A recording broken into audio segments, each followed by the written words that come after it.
My name is Anthony Onesto, and I'm here. I'm part of New York HR, and I'm here with our special guest, Steve Levy. This is our first episode, and hopefully of many episodes. Don't distract me. You're already distracting me. One of our first of many episodes here on New York HR. A couple of logistics. We're at New York. It's NEWYAWK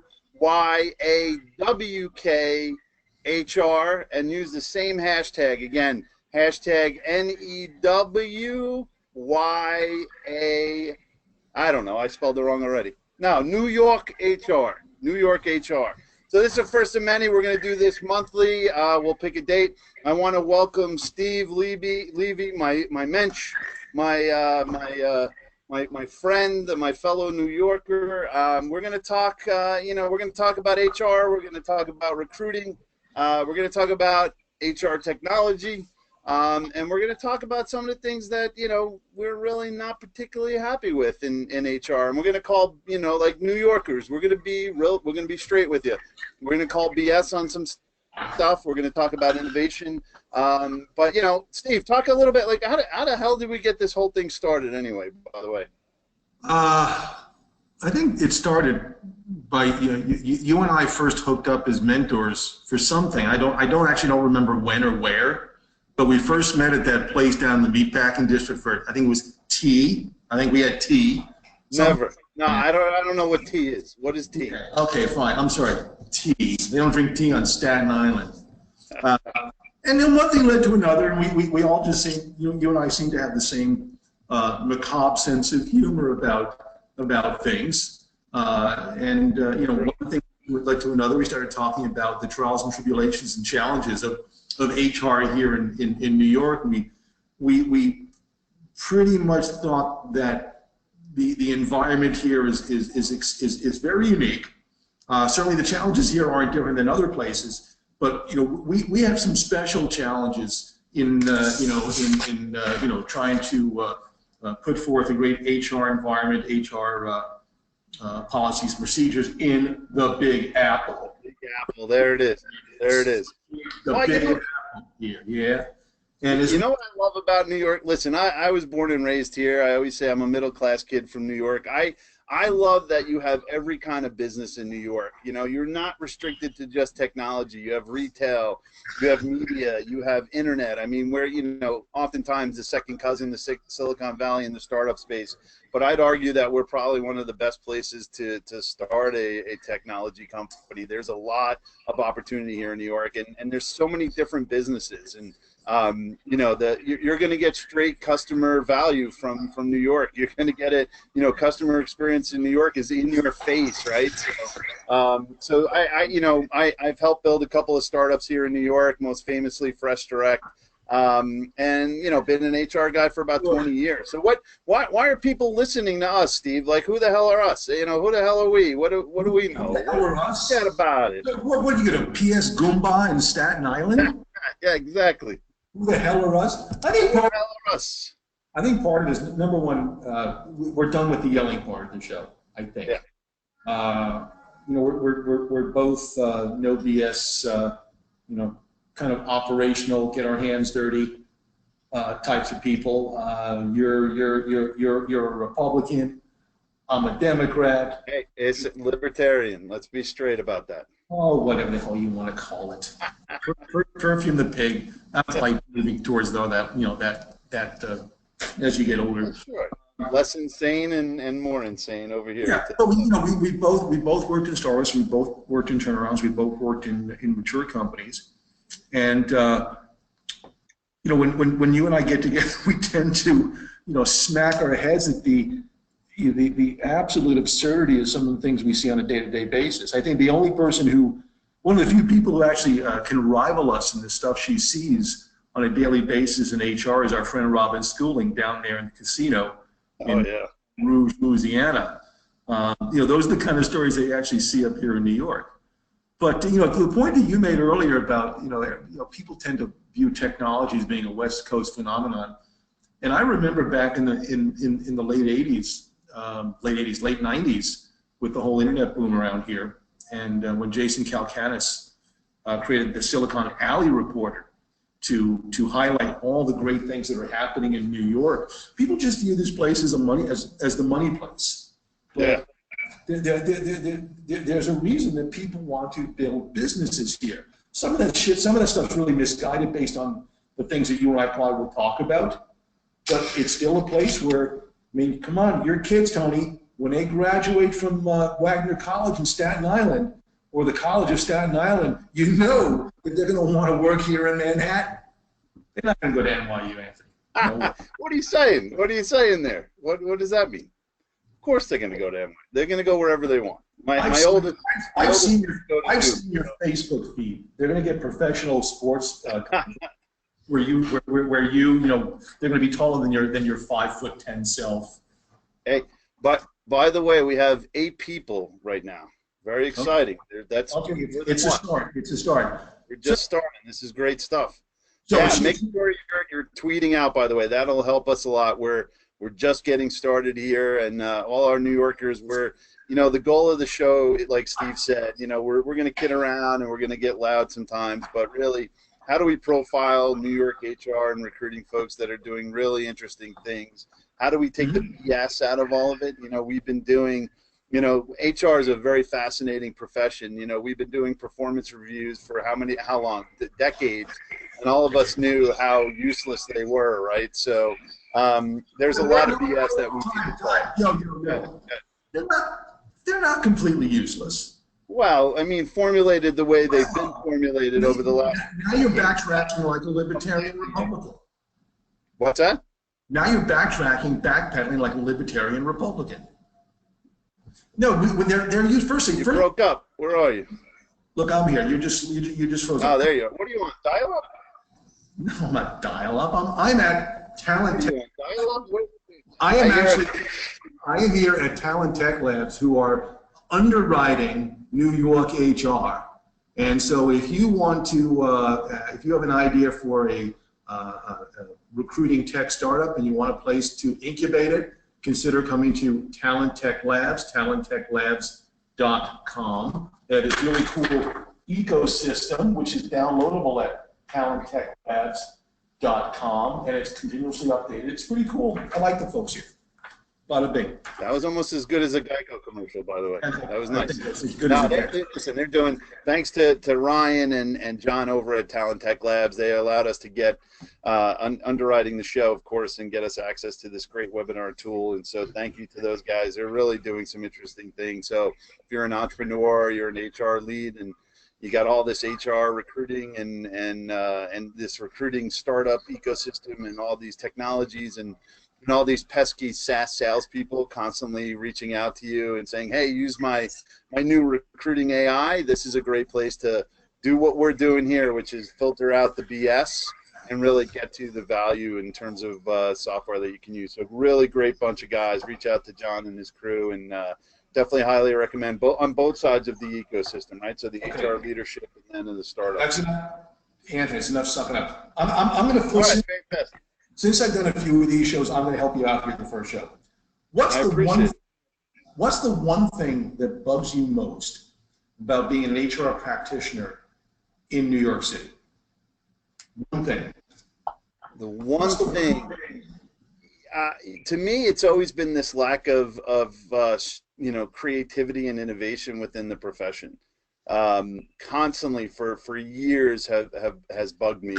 Have built a bunch of different startups, have worked in large companies, small companies, and there's just there are two sides of the HR equation that I see. One is a very tactical side of HR. So what's the latest FMLA rules? What are the different wage and hour rules and all that sort of stuff. It's very much a Google-like what's the question and here's the answer type of human resources. And fundamentally, we've actually been recruiting and employing HR professionals that actually knew that information. Now we understand with the unlimited access to information, knowing that stuff not as critically important as, all right, how are we going to find data scientists in New York City or in Silicon Valley if we're a small company?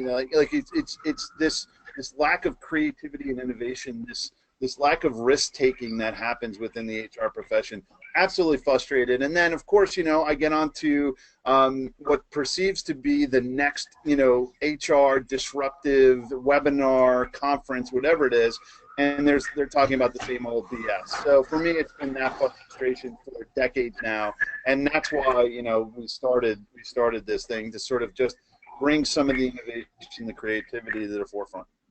So I'll give you two things. Two things that annoy the heck out of me about HR here in New York. Number one is the name of the SHRM chapter. The New York City SHRM chapter, you would think it would be NYC SHRM or SHRM NYC. No, it's HRNY. You think of that as an acronym. Think of the worst acronym you can think of for HR. You had to be horny.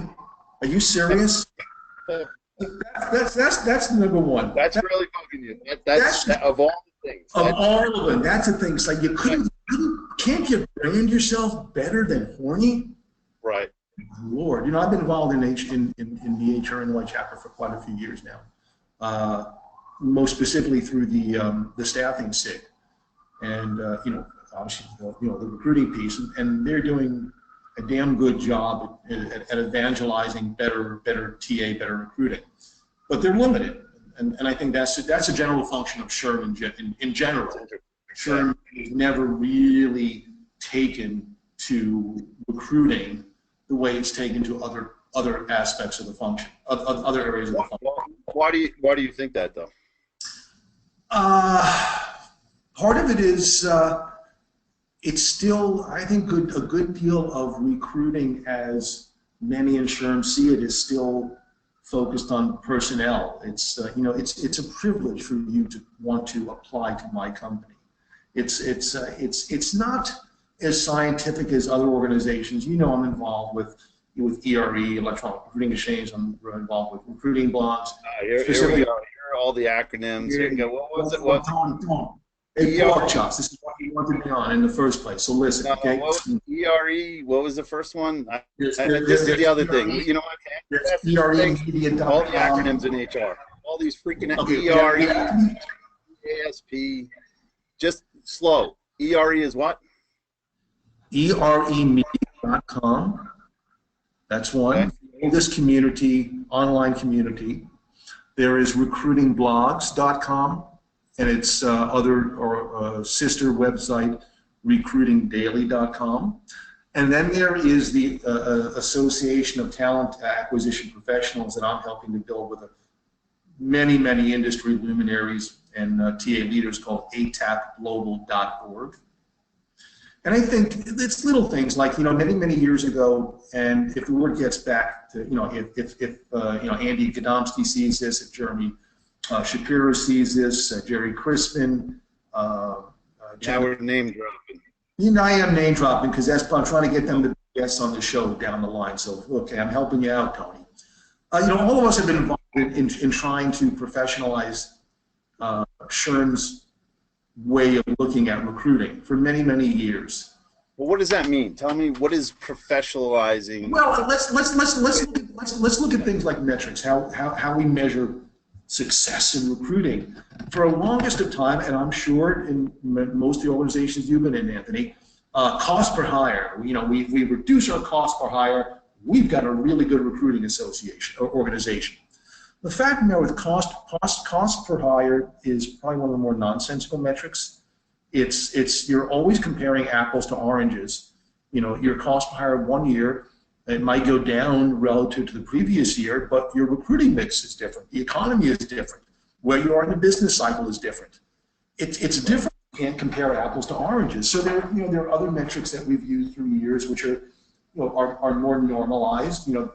Many might remember something called recruiting efficiency ratio from years gone by. That's like 15, 16 years old. But SHRM still teaches that stuff. That's how many HR folks. That's what they think of when they think of recruiting metrics.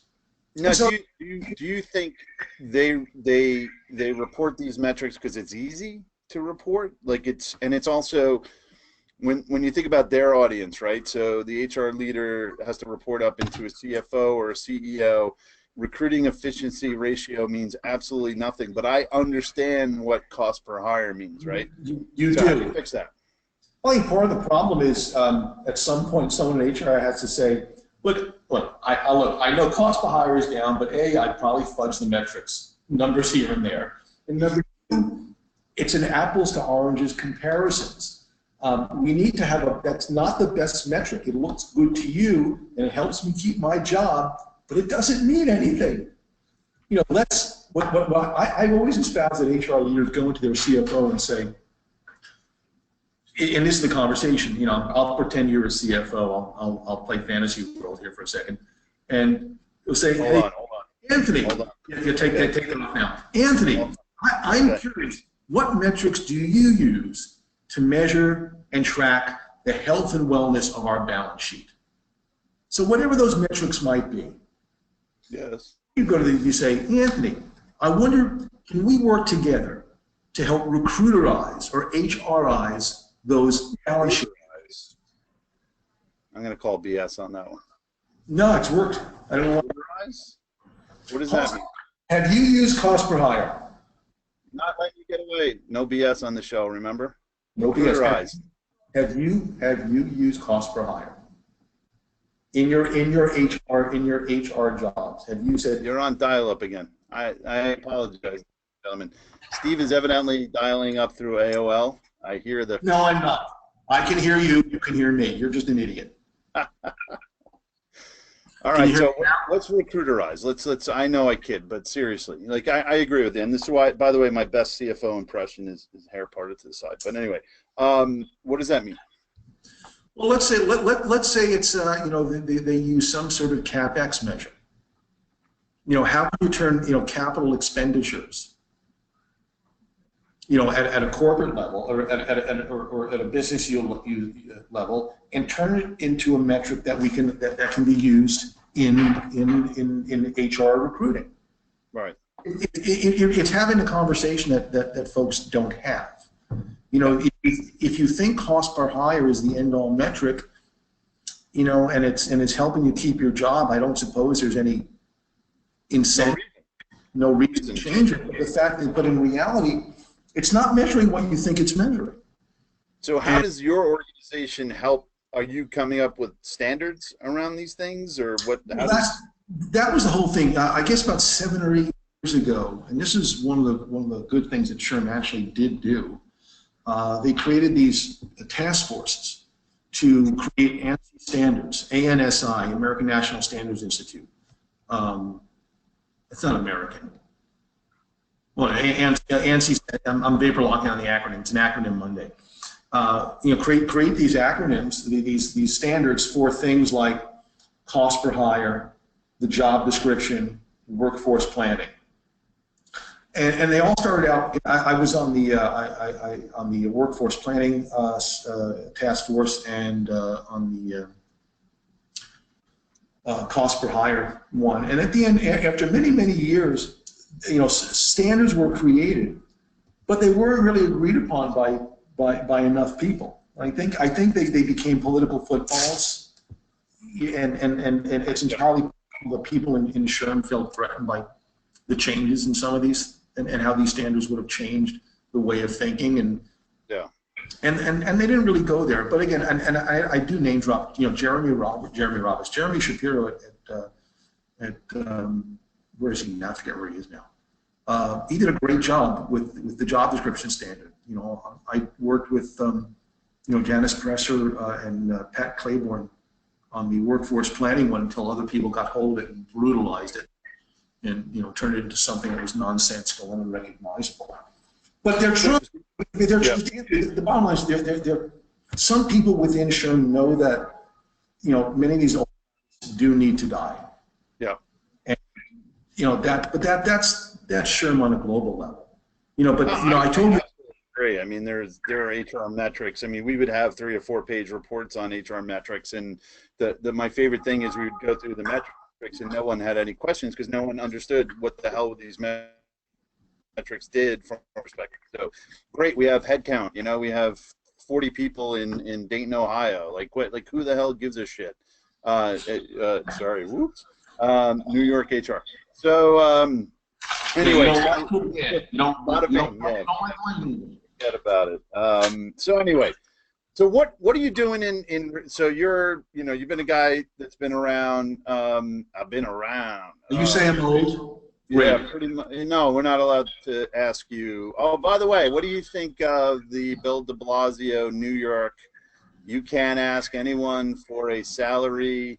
You can't ask them their first name anymore, and you really, so as a practical, like I love how these things sort of, I think the spirit is good, and that's a problem with a lot of these things. The spirit and intent is good. The execution is flawed. But what do you think? I assume like the New York is going to basically pass a law that says you cannot ask. It's already passed. It's already passed the city council. Yeah. So it's in place here in New York. This So is the same. recruiter, what do you think about it? Well, this is the same law that was originally passed in the state of Massachusetts, and it went through the city council here in New York, passed with flying colors. To your point, the problem is real.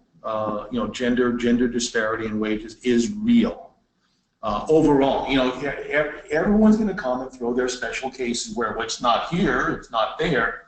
Overall, there is most certainly gender disparities, race disparities. I guarantee you there are disparities with every class cut you can do on it. It's just human nature. Sadly, it's human nature. And the presumption is that, well, if you don't ask salary, then we'll just hire based on the position requirements and the value that you can add to the organization.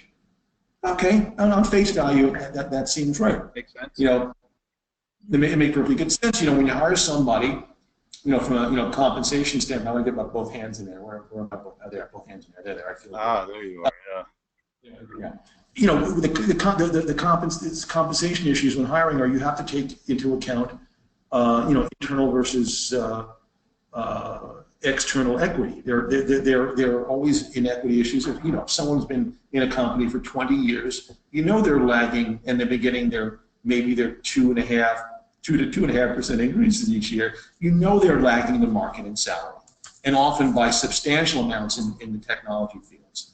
So this is one thing where the folks behind it, they're well intentioned. They believe that if you don't ask, you'll just you'll pay a person based on what they're worth relative to the organization. But what happens on the ground, right? So how many people you've hired, how many times have you asked them for their previous salary? Every time. Every time. I do it every time. What I do is I say, look, this is the position.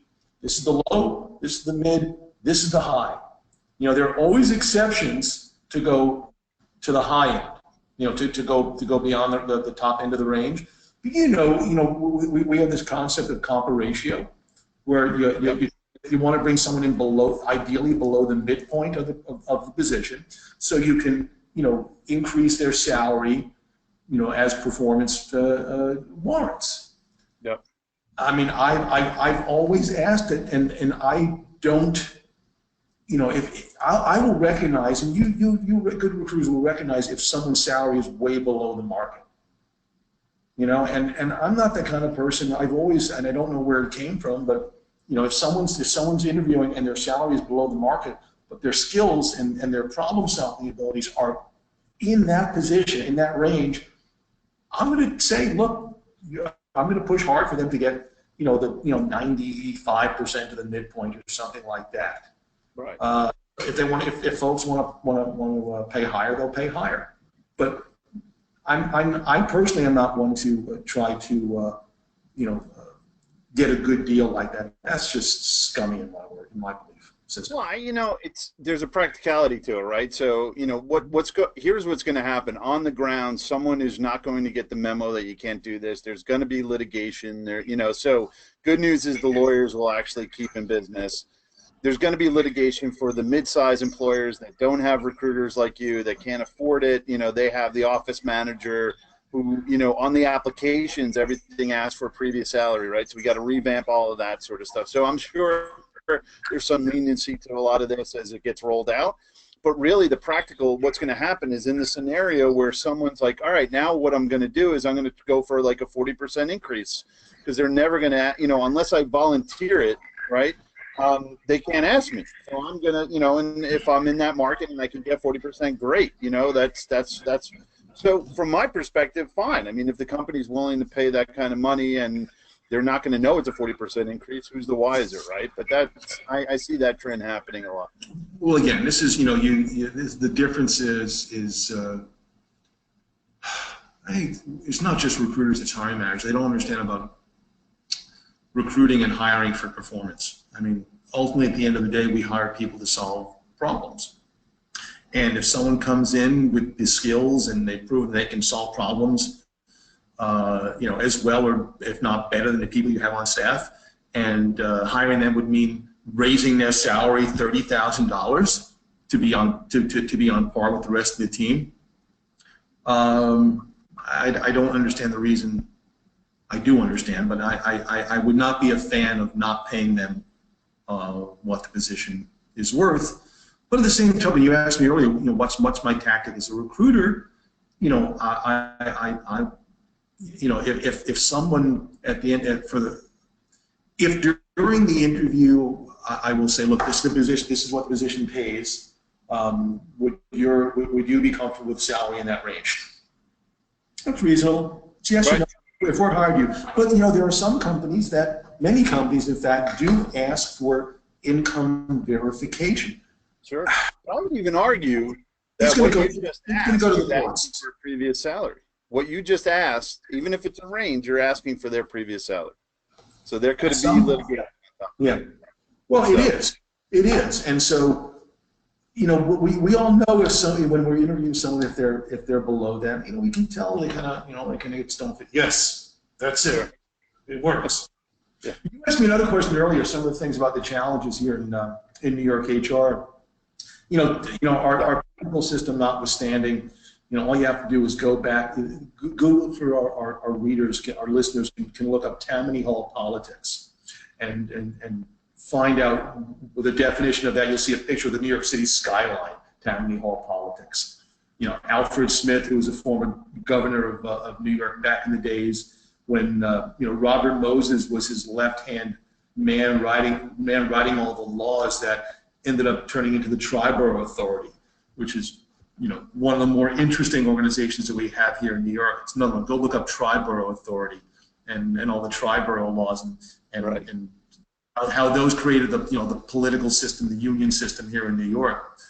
Here in New York, one of the biggest problems that we have relative to others, we have an infrastructure system, subways, buses, trains, what have you, that are presumably the envy of the world, but they are the biggest cluster in the world. As someone who uses these on a regular basis, man, oh man, recruiting, bringing people to New York, relocating your company to New York, and having to deal with this, all the Uber cabs in the world couldn't cure the problems we have with our infrastructure. Isn't that right? Yeah. What's it like coming from Staten Island to Manhattan? Tell the folks, let them know. Yeah, well, yeah.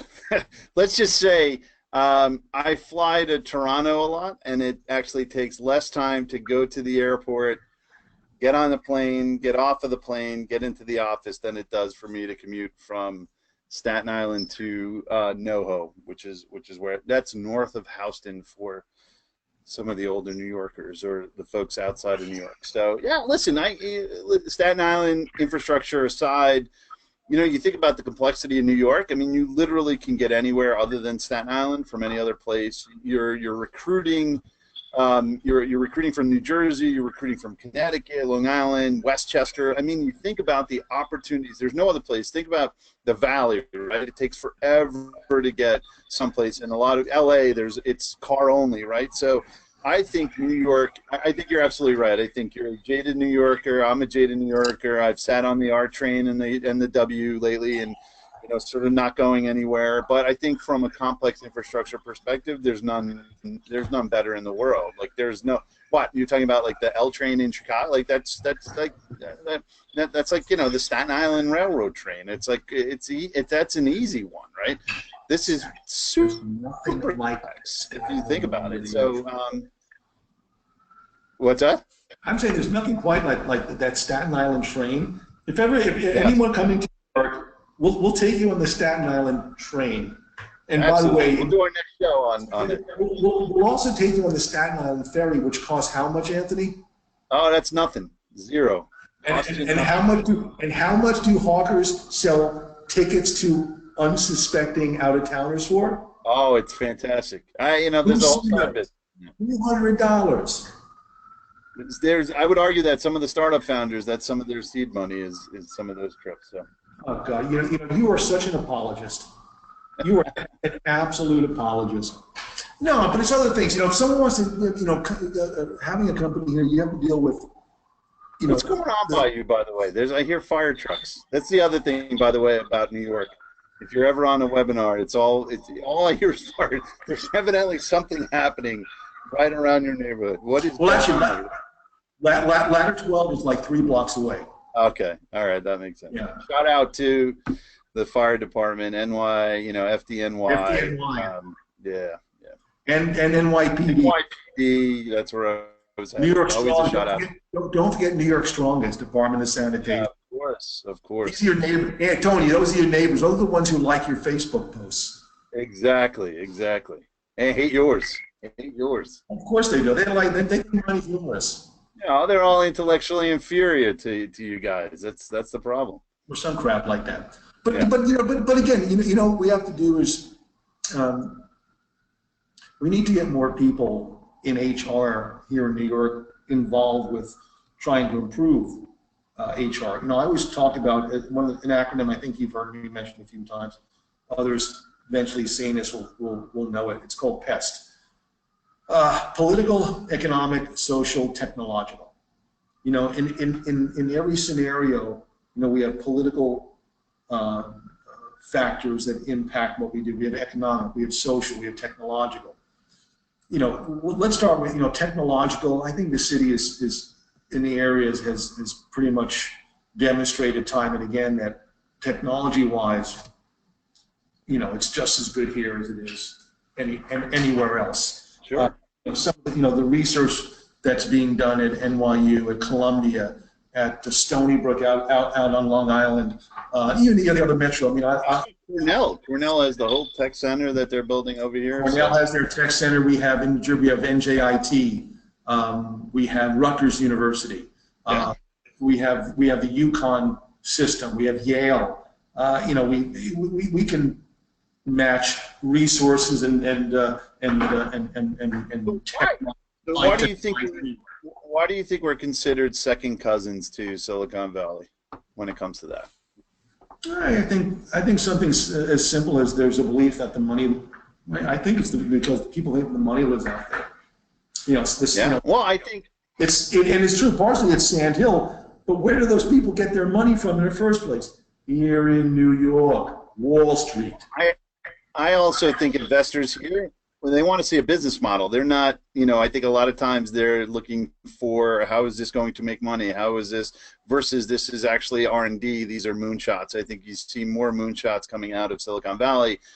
And I think that's a good thing, but also a bad thing. I think we have to be less risk adverse now. Obviously, it's not my money, so it's easy for me to say, but we have to take moonshots here. We have to start investing in some of the R&D because then, and still keep that business sense. I think that's what's good about us. Like we will call BS on certain things. And I really believe in Jonathan Lehrer and those guys at Workbench are doing some really interesting things around enterprise software, right? So I think New York could be the enterprise software. You think about all these different companies that are in New York City, all these different businesses, these are your customers, these are their customers' customers, right? So getting into those companies from an enterprise software perspective, we could be the #1, and I think we're getting there. I think, AI is starting to come into New York City. There's a nice cross-border situation happening with Toronto, with AI. So I think there's an incredible opportunity for New York. But let's talk about what's going on with you. Now we have about 10 minutes left. What are you up to? What are you doing these days? And are you anything, around recruiting innovation other than some of the metric stuff that you're doing? Anything you want to talk about there? Well, I'm advising. There are three startups I'm advising. One of them is called Hire Tool. What was it called again? Say again. It's called Hire Tool, HIRETUAL. Okay. HireTool.com. Hire Tool is a very intelligent sourcing tool for recruiting. It has a nice way of pulling all the information that you need about someone to be able to reach out to them in a presumably human sort of way. It's a way of most of the recruiting still are caught up on the LinkedIn in-mauling, not in-mailing, in-mauling. In-mauling. I like that. In-mauling is. You've got, Tony, I'm sure you've gotten in-malls in which you see these and go, I sent out some in-malls, by the way, but that's okay. I'm hearing my in-malling. So, Hire Tool is nice. Steve Chang and Nintran have built a really nice advisory board of some of the best hands-on sources in the business. And we are giving back our human algorithms, and then they're codifying them. Cool. And so this is a sourcing recruiting tool that's bringing advisors in that have done recruiting on the ground. Wow. It's brilliant. Wow. Absolutely it's brilliant. Another one is called eTechie, E-T-E-K-I, eTechie.com. eTechie is something that is very, very, it's kind of near and dear to my heart. I do like, the tools that attempt to understand how much a software developer really knows. I go back the days in, I think, 2003, maybe 2004, when Top Coder came out of Glastonbury, Connecticut, trying to, identify who is good and who's not good, testing people before you throw them. What I like is I know in reality, if you're a small or mid-sized or even a large tech organization, there are very few tech people or scientists, if you want to go on the scientific side for pharmaceutical companies, what have you, that really like interviewing. So imagine if you could have a platform that has on it experts in specific code bases, areas, what have you, and these people could do the tech assessments. So you could see the people who are doing the actual tech development could focus on that one. It's a far better use of resources. Sure, interesting. So what? That one is called eTechie? eTechie. And the third one is called... So it sounds like, other than the name, it sounds like a wonderful idea. I figured you would say that, Mike Gumbayu. Okay. And the other one is called, and the third one is called crowded.com. What I like about Crowded is it's created by the folks behind it are tried and true ad tech wonks. They know how to acquire customers. Right. And they really know how to put on events, technical events that are attended. We get each month well over 1,000 signups here in New York. Our next event is a week and a half at, it's going to be held at Microsoft. So if you go to crowded.com, or if you just Google meetup space crowded, sign up if you're a techie, with any number of years of experience. It's a great way to put yourself in front of hiring managers. We're working on the business model. We still haven't firmed up the business model yet, but we're close. But they've proven that they can pull in a massive number of people for events. Interesting. I keynote. I do a keynote in most of the events, so you can imagine. I'd probably throw in a bottom bin or two. I like that. Although I don't know if that's a draw. You may have, Oh, it is. Of course. So, but what do you do? All right, so that you're advising those. What are you doing? Like, what's your day job? My day job is I'm sourcing for Sears. Now, before you all go, which you've probably done already. Wait, Sears? Sears. Okay. Sears, where Mama and Dad, where Mama and Onesto bought you your clothes growing up? What do you mean? I still shop there. Okay, well, yeah, I so do I. I actually do. I happen to like flannel shirts and the jeans. Exactly. Now behind it is, and I may get, keloid for this one, but there are some great things that are happening that have not made it out to the public yet. It's really easy to read every day. You get the same rehashed pablum that has been written for the last couple of years. It's just by a different writer who's probably told by their editor to write an article about Sears. If anybody wants to know about the technology behind it and other things that are happening, contact me directly. If, once I get people on the phone, Anthony, I talk to them about the tech stack and things that we're doing, and I say, look, this is a greenfield. Yeah. And where are the jobs? They're here in New York, Chicago? Where? No, they're in Chicago. They're in San Francisco, Redwood City. Okay. There's a really great unit called Wally Home, which is making IoT hubs, IoT smartphone hardware. Good shit. Good stuff. There's another bada bing language there too. Well, I got to tell you, years ago, the Sears was actually one of the most prominent user experience websites out on the market. They were on the forefront of user experience before anybody else was. So. Yeah, they were. Look, there are challenges there. There's unequivocally there are challenges. The guy Eddie Lambert, he's a Long Island boy. Yeah. Eddie, he's from Roslyn. I'm from Hewlett. North Shore, South Shore. Come on, man. Why would I not want to do this? But look, it's unequivocally a challenge, and the kind of person who wants to work at Sears is a person who's gritty, who is the kind of person that says, you can't get it. What do you mean I can't get it done? I'll get it done. Right. I love it. And then, sometimes these companies, where the startup it seems sexier, there's a lot of issues in terms of the startup. So, when you think about a larger company, less risk, a lot of these larger companies are doing innovative things. And so you get that same innovation without all the ton of risk behind it. So, sometimes you got to keep your options open when you think about a Sears or or anything like that. It doesn't matter. Look, the challenge is, how will it look on my resume and say, well, how will building an incredibly new online recommender system look on your resume? How will that look? Okay. Yeah, exactly. Okay, so come on, bring it on. You want it? Couple of minutes. You don't want to bring it on? I say, bada bing, forget about it. Exactly. There's a couple of minutes left. Couple of things. So everyone's talking about artificial intelligence in recruiting. Everyone's talking about AI.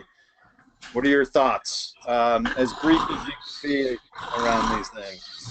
Oh, wow. Are recruiters going to lose their jobs in the next year? What's going to happen? Oh, by the way, before you do something, make sure, what is the hashtag for the show again? Someone's asking in the question pane. Hashtag New York. NEWYWKHR. New York. And then follow us at the same Twitter handle, at New York HR. Follow us there.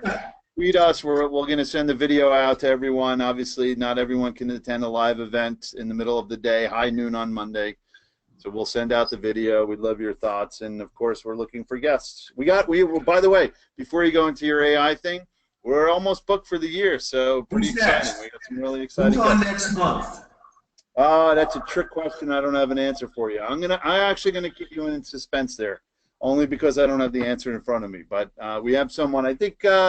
Well, next month is June, so I'll have to look at that. But we have someone really excited. I actually know some of the people. So it's the folks who are going to be on the show are New York HR people. Yeah. Oh, we got people from really cool companies. We got big. We got small. It's. Really some we got big, we got small. Innovative, the criteria is, except for Steve, just kidding. Got to be New York based, got to be either HR recruiting, and you got to have an opinion on something. That's all we're asking for. But final thing, AI recruiting. I was doing, folks know I'm an engineer crossed over to the dark side. I was doing expert system development back in the 1980s. Nothing's changed, except for Reader's Digest version, Steve. Reader's Digest version. okay, except for processing power. Artificial, I don't like the phrase AI. I prefer augmented intelligence. Okay. Quite simply, there are What does that mean for someone who doesn't know? augmented, there are the entrepreneurs who are saying this will completely replace recruiting. Yeah, we've heard that disrupt recruiting shit ad nauseum. But why not though? Like if you can. It's not a question of why not, Anthony. It's not a question of why not. It's a question of it won't happen yet. But it will. It might. Maybe. Hey, So, wait. Anthony. Wait. Hold on 1 minute. I saw a recruiter sources candidates. So what's the hire tool? I bring in hire tool that it's sourcing candidates off of LinkedIn, whatever, from Facebook, bringing folks into a database, and then I have an artificially intelligent bot asking it questions because a recruiter would ask questions, right? Except for what's your recent salary, how many years of experience or how much this or this. There's a set, I remember seeing documents of recruiting questions, interview questions. That could be automated. So really the only thing is the personal relationship, right? So that could be augmented, like you said, through a human. But I don't see why, if you're a high volume recruiting organization like a Fresh Direct, that you don't automate it with AI. Again, I want to hear your thoughts. Are you done? Good. Standard interview questions always elicit standard interview replies. Not terribly discerning questions. At some levels, at the high volume levels, I can see bots taking over a good element of the actual sourcing and recruiting. The problem with the sourcing is you're assuming that most people are easy to find and easy to engage, and we know that is not the case. It's just not.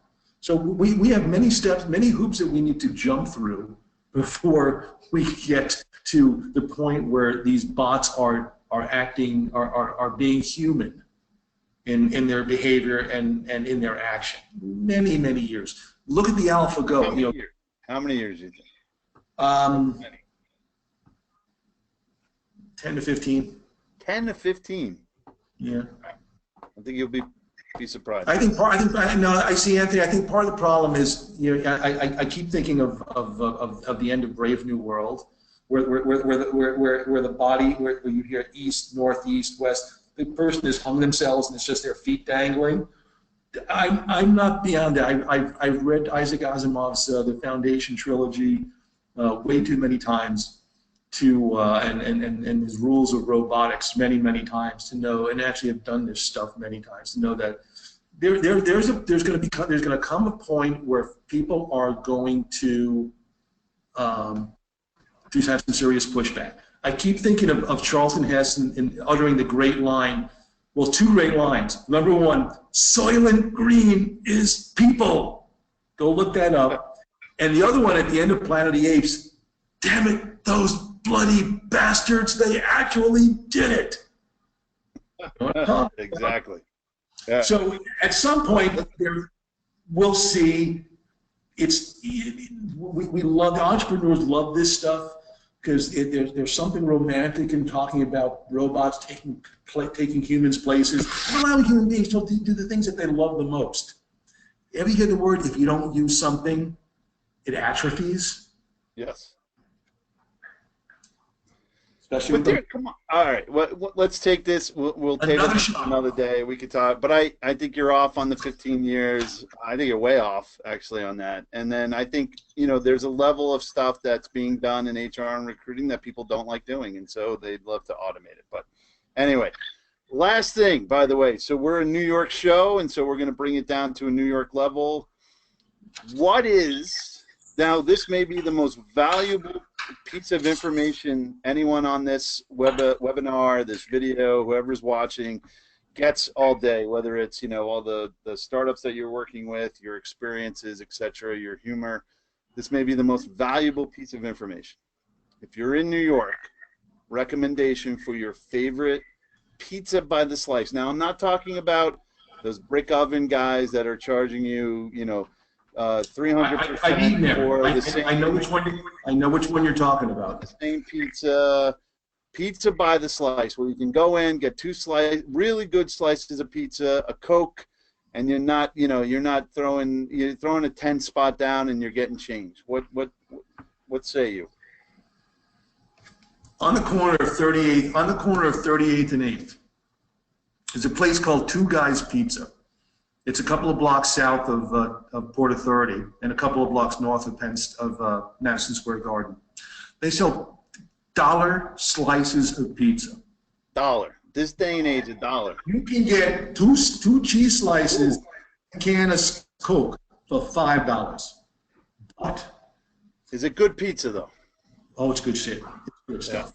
Tony, you would like What's it. the name of it again? It's called Two Guys Pizza. Two Brothers Pizza. That's what. Two guys. Two brothers, whatever it is. They have an Hawaiian slice, big chunks of ham, big chunks of pineapple, mozzarella. Oh. What now? Where are they located? Two Guys, Four Brothers, whatever. Two Guys. What's the street? They're on 38th and 8th, and then they have a couple of these throughout the city. You heard it here. They're really good. Tell them Steve Levy sent you. They'll look at you like you have three heads because they have no idea what we're talking about. But, you know, Two Guys or Three Brothers or a cousin's 38th and 8th, right? 38th and 8th on the corner of 38th. Two slices and a Coke. Nowhere else in New York you're going to get a deal like that. And good, fantastic. Well, thank you so much. Wait, hold on. We got a finger. He's going to make me an offer he can't refuse. Yeah, I'll make you an offer you can't refuse, Tony. Say goodbye. Thank you, Steve. I really, listen, good start. Good start to New York HR. New York, remember, hashtag NEWYAWW, New York, KHR. And when we're at Twitter. I'm calling out the HR Sherm people. I'm calling out Janet Hoffman. I'm calling out Stu Friedman to be on the show sometime in the future. I like that. We'll talk about HR metrics and things. Steve, thank you very much. Where can people reach you, Steve? Levy Recruits, or, you know, Google me, Steve, or search Steve Levy Recruiting. Three words, you'll find me. And the Willis Tower, right? Formerly the Sears Tower. You're in there a lot or no? No, I'm here in New York. All right, thanks again to Talent Tech Labs for hooking us up. You guys rock. Jonathan and Ryan, thank you so much. Again, go to techtalentlabs.com. Check them out. Check out Steve. He's got some interesting things. His politics are a little off, but he's a good recruiter and he's a good guy. And, of course, he's a New Yorker. Steve, thank you so much. We'll talk to you later. Cheers, pork chops.